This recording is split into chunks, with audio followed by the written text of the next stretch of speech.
Assalamualaikum warahmatullahi wabarakatuh. Kami dari kelompok 125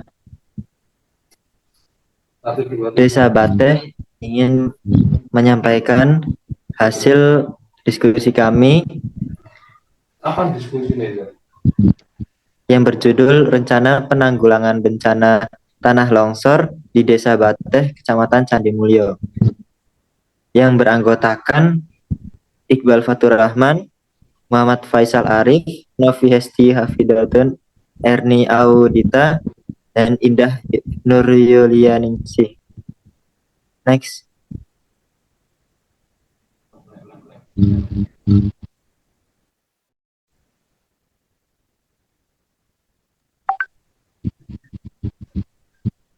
Subbab yang akan dibahas pada kali ini yaitu abstrak, pendahuluan, metode, hasil dan pembahasan, simpulan, saran, dan daftar pustaka. Next.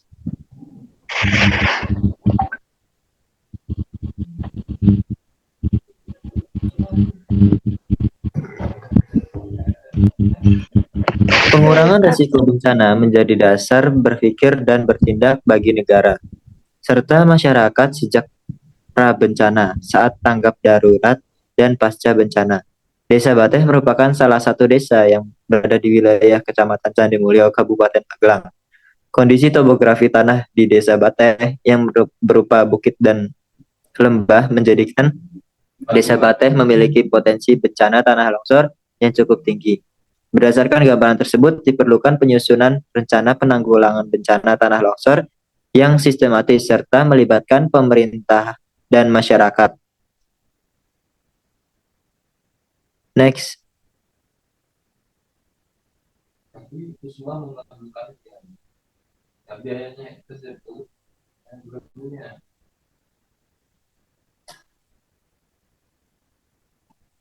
Next.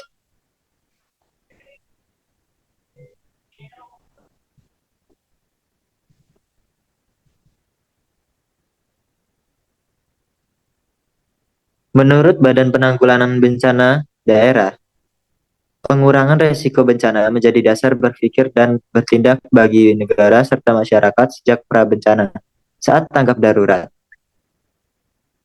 dan pasca bencana. Tahapan pra-bencana atau kesiapsiagaan dengan menyusun sebuah perencanaan kontingensi. Perencanaan kontingensi merupakan suatu proses perencanaan ke depan, keadaan yang tidak menentu, skenario bersama dan tujuan disepakati bersama, ditetapkan tindakan teknis dan manajerial, serta sistem tanggapan dan pengerahan potensi disetujui bersama untuk mencegah atau menanggulangi situasi darurat atau kritis. Suatu rencana kontingensi perlu diperbarui setiap kurun waktu tertentu untuk memperoleh data masukan yang baru tentang dampak bencana, sumber daya manusia, peralatan, maupun sumber daya lainnya. Next.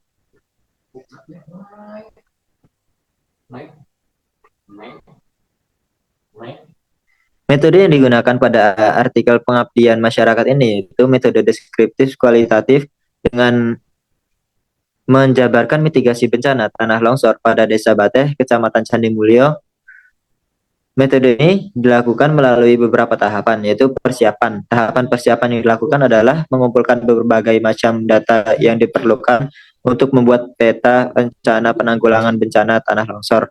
Data yang diperlukan berupa dasar hukum yang menjadi acuan dalam penyusunan rencana dan penanggulangan bencana, data desa, dan data yang diperlukan untuk membuat peta sebagai media dalam mempermudah terlaksananya kegiatan penanggulangan bencana.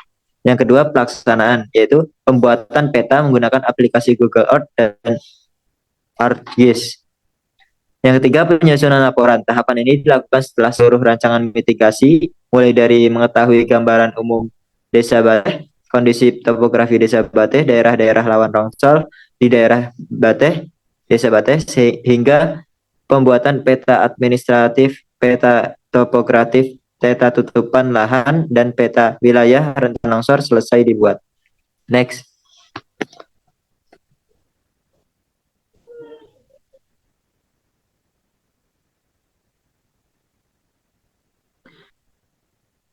Gambaran umum Desa Bateh, Kecamatan Candi Mulyo, Kabupaten Magelang. Desa Bateh merupakan salah satu dari 19 desa yang terdapat di Kecamatan Candi Mulyo. Luas wilayah Desa Bateh kurang lebih 49,6 km kuadrat. Desa Bateh ini berjarak kurang lebih 35 km dari Gunung Merbabu sehingga udaranya cukup dingin. Suhu udara di Desa Bateh pada malam hari berkisar 10 sampai 15 derajat Celcius dan 20 sampai 29 derajat Celcius pada siang hari. Desa Bateh terdiri dari 12 dusun, di mana dusun di daerah bawah memiliki cukup banyak penduduk, tetapi di daerah atas memiliki penduduk yang relatif sedikit. Letak geografis secara astronomis, Desa Bateh berada di antara 7,49061 sampai minus 7,5119764 lintang selatan dan 110 3332466 sampai 110 2900581 bujur timur. Secara administratif Desa Bateh di sebelah utara berbatasan dengan Desa Trenten dan Kebonrejo. Kecamatan Candi Mulyo sebelah timur berbatasan dengan Desa Balaman Kidul, Kecamatan Pakis sebelah selatan berbatasan dengan Desa Podosoko dan Soronalan, Kecamatan Sawangan, dan sebelah barat berbatasan dengan Desa Tampir Wetan, Kecamatan Candi Mulyo. Baik, selanjutnya bentangan alam. Secara umum, daerah Bateh merupakan daerah yang berupa bukit dan lembah, sungai, lahan-lahan sebagian besar dimanfaatkan sebagai area pertanian seperti sawah, kebun, dan ladang. Daerah bukit dan lembah tersebut memiliki ketinggian kontur yang bervariasi. Namun semakin tinggi kontur tanahnya, selisih ketinggian antara bukit dan lembahnya semakin besar. Akses menuju tiap dusun juga biasanya melewati sungai, ladang, sawah, maupun kebun. Berdasarkan peta topografi, Desa Bateh, klasifikasi bentang alamnya dibagi menjadi beberapa bagian, yaitu bagian barat merupakan dataran rendah dengan relief cukup datar, walaupun terdapat beberapa lembah dan bukit yang selisih ketinggiannya tidak terlalu jauh. Daerah ini memiliki ketinggian di antara 412 sampai 537 meter di atas permukaan air laut. Kemudian bagian tengah merupakan daerah yang mulai memiliki kontur bukit dan lembah yang lebih banyak daripada daerah Desa Bateh bagian barat. Daerah ini memiliki ketinggian antara 537 sampai 675 meter di atas permukaan air laut. Dusun yang termasuk dalam daerah ini yaitu Dusun Pager, Bateh, Ngelampu, Sadeng, dan Warawari. Dan yang terakhir bagian timur merupakan daerah yang memiliki ketinggian antara 675 sampai 750 meter di atas permukaan air laut. Daerah ini memiliki beberapa bagian bukit dan lembah yang cukup curam dan di bagian bawah lembah terdapat sungai. Di daerah ini terdapat 2 dusun, yaitu Dusun Ngaglik dan Dusun Butuh. Next.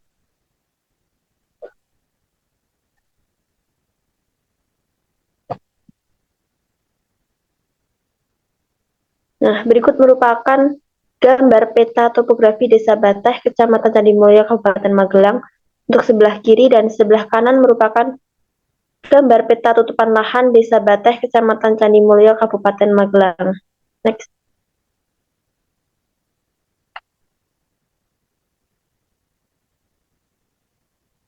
Baik, selanjutnya klimatologi. Kondisi klimatologi di Desa Bateh seperti halnya wilayah di Kabupaten Magelang yang memiliki iklim tropis dengan pembagian 2 musim, yaitu musim kemarau dan musim hujan. Berdasarkan data curah hujan yang diperoleh dari Dinas Pekerjaan Umum dan Perumahan Rakyat atau DPUPR Kabupaten Magelang, daerah Kabupaten Magelang memiliki curah hujan yang tinggi. Berdasarkan data hujan yang diperoleh, puncak hujan tertinggi yaitu pada bulan Oktober, sedangkan hujan terendah pada bulan Juli. Berikut ini merupakan data curah hujan Kabupaten Magelang pada tahun 2019 sampai dengan 2021. Nah, datanya dapat dilihat di tabel dan grafik. Next.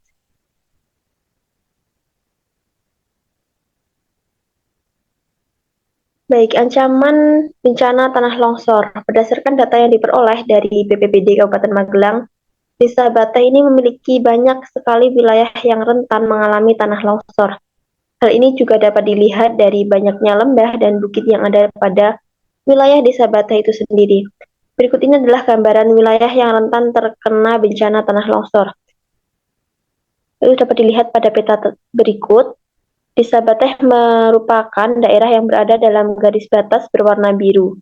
Dusun-dusun yang memiliki kerentanan mengalami longsor paling tinggi diantaranya Dusun Sadeng, Warawari, Kelampu, Ngagli, dan Butuh. Sedangkan Dusun Pager dan Bateh sendiri juga terlihat rentan mengalami tanah longsor karena pada daerah tersebut juga merupakan lembah sungai. Next.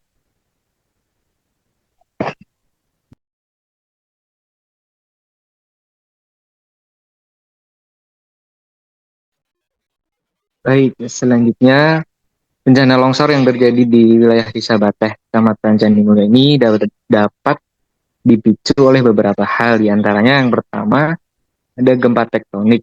Gempa tektonik sendiri merupakan gempa yang terjadi akibat adanya pergelakan lempeng bumi. Yang kedua, gempa vulkanik. Gempa vulkanik ini merupakan gempa yang terjadi akibat adanya aktivitas gunung berapi. Nah, di Sabateh sendiri dapat dikatakan relatif dekat dengan salah satu gunung berapi paling aktif di Indonesia, bahkan di dunia, yaitu Gunung Merapi. Jarak Desa Bateh dengan Gunung Merapi yaitu kurang lebih 23 km. Hal ini dapat meningkatkan Desa Bateh menjadi sangat rentan terjadi tanah longsor apabila terdapat gempa vulkanik. Kemudian faktor lain yang dapat menjadi pemicunya ialah hujan dengan intensitas tinggi dan terus-menerus. Hujan dengan intensitas tinggi yang terjadi hampir di seluruh wilayah Kabupaten Magelang, tidak terkecuali Desa Bateh, menjadi salah satu penyebab terjadinya tanah longsor. Hujan dengan intensitas tinggi dapat mengalirkan air dengan volume yang banyak. Beban yang ditimbulkan dari aliran air ini dapat memicu erosi dan mengikis tanah. Terlebih jika erosi yang terjadi di tebing sungai yang memungkinkan menjadi penyebab bantaran bagian tebing bawah sungai terkikis dan tanah menjadi jatuh. Next. Dan di sini ada penilaian bahaya. Dilihat dari data yang didapat baik dari Badan Penanggulangan Bencana Daerah atau BPBD maupun Dinas Kerjaan Umum dan Perumahan Rakyat atau DPUPR, Kabupaten Magelang menunjukkan bahwa daerah Desa Bateh yang rentan mengalami tanah longsor berada pada daerah selatan karena daerah tersebut memiliki perbedaan kontur tanah yang cukup signifikan. Nah, penilaian bahaya akan sangat berdampak jika bencana tanah longsor terjadi di Desa Bateh. Di antaranya yang pertama ada material longsoran.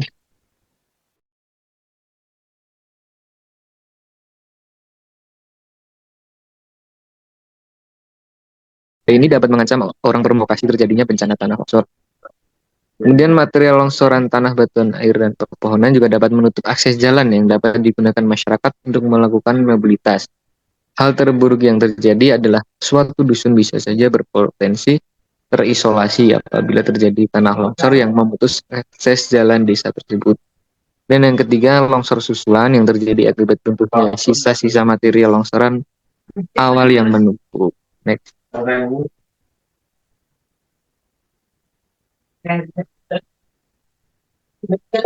Dan ada penentuan kejadian. Penentuan kejadian apabila terjadi bencana tanah longsor berdasarkan kondisi di Desa Bateh digambarkan dalam beberapa fase. Fase-fase yang ada dalam setiap penyebab tanah longsor berbeda-beda tergantung dari penyebab tanah longsor itu sendiri. Menurut BPBD tahun 2018, terdapat beberapa fase yang dapat digambarkan saat terjadi bencana tanah longsor, di antaranya yang pertama apabila terjadi gempa bumi tektonik, kemudian gempa bumi vulkanik, dan apabila terjadi hujan dengan intensitas tinggi dan terus-menerus. Next. Selanjutnya ini pengembangan skenario kejadian bencana. Terdapat beberapa skenario yang bisa dilaksanakan apabila terjadi bencana tanah longsor di Desa Bateh, Kecamatan Candimulyo. Skenario tersebut diantaranya yang pertama ada lokasi terjadinya longsor. Lokasi terjadinya longsor merupakan pertimbangan utama penetapan skenario operasi mitigasi bencana. Lokasi terjadinya longsor akan memberikan gambaran awal bagi tim penyelamat untuk memperhitungkan apa yang harus dia laksanakan dalam operasi penyelamatan. Kemudian yang kedua ada penentuan titik kumpul. Lokasi yang diperkirakan menjadi tempat paling aman dan dapat memudahkan mobilitas bantuan, baik berupa logistik maupun non-logistik. Lokasinya yang tepat berada di pinggir jalan utama dapat memudahkan tim untuk mengirimkan bantuan tersebut. Dan yang ketiga ada kondisi jalan untuk mobilitas orang maupun barang. Nah, kondisi jalan akan berpengaruh terhadap operasi penyelamatan karena menyangkut berbagai macam perpindahan. Semakin baik kondisi jalan, maka akan semakin memudahkan tim penyelamat untuk melakukan operasi penyelamatan. Dan yang keempat ada kondisi masyarakat. Kondisi masyarakat juga masuk dalam skenario mitigasi bencana. Masyarakat yang mayoritas bercocok tanam dan berternak bisa saja enggan untuk meninggalkan rumah karena anggapan mereka jika meninggalkan rumah akan kehilangan mata pencahariannya. Kan tetapi hal itu dapat ditanggulangi dengan menumbuhkan kesadaran masyarakat melalui penyuluhan maupun pelatihan tanggap bencana. Ini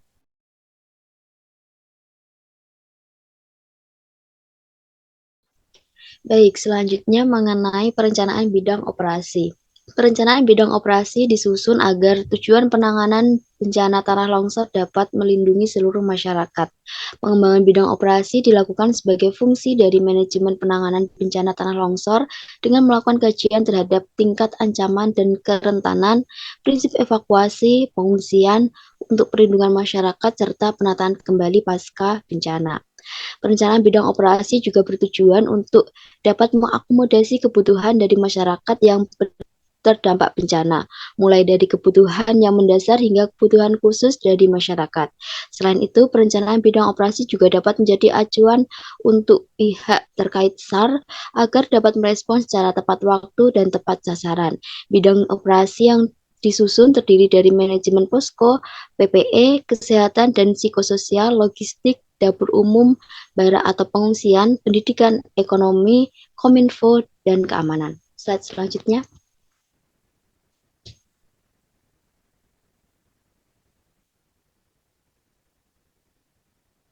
Selanjutnya mengenai rencana tindak lanjut.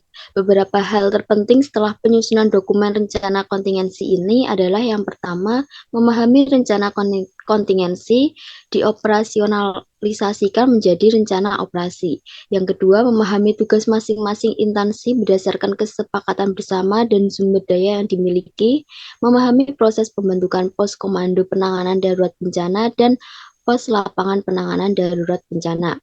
Kemudian memahami proses penetapan komando pos komando penanganan darurat bencana dan komando pos lapangan penanganan darurat bencana komando tanggap darurat. Kemudian memahami kebutuhan dari warga terdampak berdasarkan rancangan di setiap bidang operasi, serta memahami cara menyusun draft rencana operasi tanggap darurat. Selanjutnya.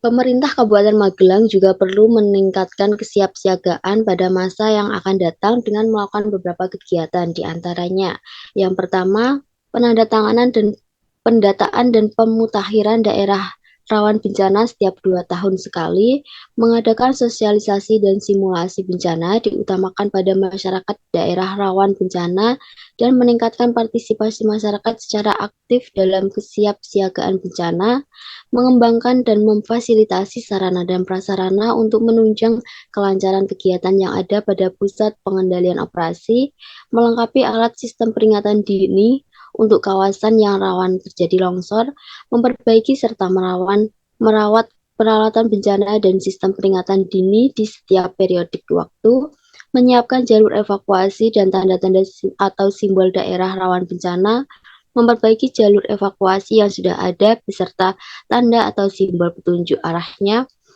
mengkonsolidasikan dan meningkatkan kapasitas relawan, organisasi atau forum pengurangan risiko bencana tingkat desa, serta meningkatkan kapasitas organisasi relawan atau organisasi perguruan risiko pengurangan risiko bencana dengan berbagai kegiatan di atas, maka diharapkan rencana kontingensi ini akan terus mengalami pemutakhiran secara rutin dan berjangka waktu sesuai dengan situasi dan kondisi terkini.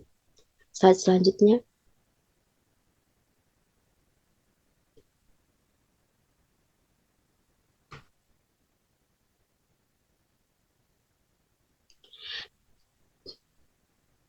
Dari hasil dan pembahasan tersebut, maka dapat disimpulkan yaitu Desa Bateh memiliki risiko beberapa bencana alam. Salah satu yang sangat riskan adalah tanah longsor. Hal ini dipengaruhi oleh beberapa sebab seperti kondisi geografis, kondisi topografi berupa bukit dan lembah, serta curah hujan yang cukup tinggi. Oleh karena itu, diperlukan adanya rencana penanggulangan bencana tanah longsor yang sistematis. Salah satunya adalah dengan memberikan pengetahuan kepada masyarakat setempat melalui peta seperti topografi, peta tutupan lahan, dan peta daerah rentan longsor. Tujuan diadakannya peta ini diharapkan agar masyarakat mengetahui dan memahami daerah-daerah mana saja yang rawan terkena bencana dan agar masyarakat dapat berhati-hati. Selain itu, dengan adanya peta tersebut diharapkan pemerintah dapat menindaklanjuti dengan mempersiapsiagakan jika terjadi bencana seperti tanah longsor. Demikian yang dapat tim kami sampaikan, kurang lebihnya mohon maaf. Saya akhiri. Wassalamualaikum warahmatullahi wabarakatuh.